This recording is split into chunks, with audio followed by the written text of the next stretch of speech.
परम आदरणीय प्रधानाचार्य महोदय जी, मुख्य अतिथि महोदय आदरणीय सरपंच साहब, मेरे दादो साहब, सम्माननीय गुरुजनों, गांव से पधारे हुए मेहमानों और प्यारे सहपाठियों।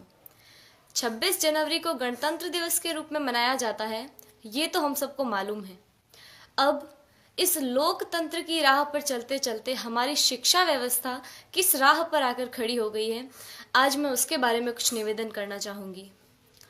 हमारे देश में दो तरह की शिक्षा व्यवस्थाएं चल रही हैं, अमीरों के लिए अलग, गरीबों के लिए अलग। अमीरों के लिए प्राइवेट स्कूल, गरीबों के लिए सरकारी स्कूल।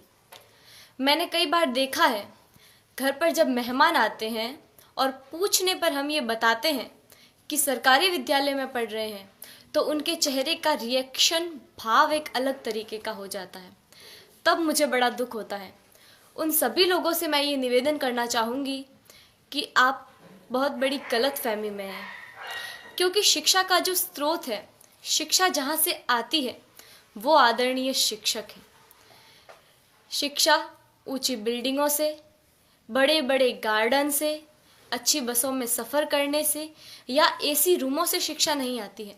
शिक्षा आती है शिक्षकों से, और वहाँ पढ़ा रहे सभी शिक्षक राजस्थान सरकार या किसी भी सरकार द्वारा आयोजित शिक्षकों को चयनित करने की परीक्षा में असफल रहे हुए लोग हैं, जिनको सरकार ने शिक्षक बनाने से इनकार कर दिया है।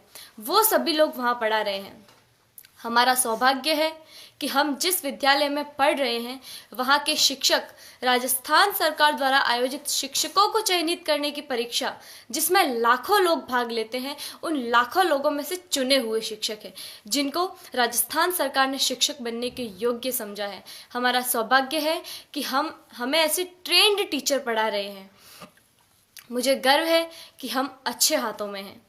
मेरे दादो सा आदरणीय जय सिंह जी देवल यहाँ विराजे हुए हैं, जो मुझे कभी कभी एक बात कहते हैं कि जितने भी IAS, RAS या सरकार के किसी भी उच्च पद पर लगे हुए ऑफिसरों में से ज़्यादातर ऑफिसर्स सरकारी विद्यालयों में पढ़े हुए हैं और सरकारी विद्यालयों से ही उत्तीर्ण हुए हैं। वर्तमान में एक डॉक्टर, एक इंजीनियर, एक वकील, एक बिजनेसमैन, यहाँ तक कि इन विद्यालयों में पढ़ा रहे शिक्षक भी अपने बच्चों को सरकारी विद्यालयों में पढ़ाना नहीं चाहते हैं। आखिर क्या कारण है? इसका कारण है संसाधनों का अभाव। मैं आप गांव वालों से भी एक निवेदन करना चाहूँगी कि कहीं कोई गरबा हो, गणेश चतुर्थी हो, कोई आयोजन हो, कोई ऑर्केस्ट्रा हो या कहीं धरना देना हो, तो आप लोग हजारों की संख्या में पहुंच जाते हैं और हजारों की तादाद में रुपया खर्च करते हैं, लेकिन इस विद्यालय की तरफ कभी किसी ने झांक कर नहीं देखा। इस विद्यालय की ओर देखने का किसी को भी समय नहीं है।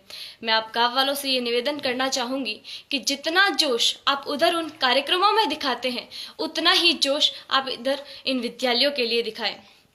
भविष्य में संजोगवश हम सरकारी विद्यालयों में पढ़ रहे छात्रों में से कोई प्रधानमंत्री या और कुछ बन गया, तो सबसे पहले तो हम ये कोशिश करेंगे कि भारत की तमाम सरकारी स्कूलों को एक उच्च स्तर पर ले आए, ताकि भविष्य में भारत में एक ऐसा समय आए कि सभी बच्चे सरकारी विद्यालय में पढ़ रहे होंगे।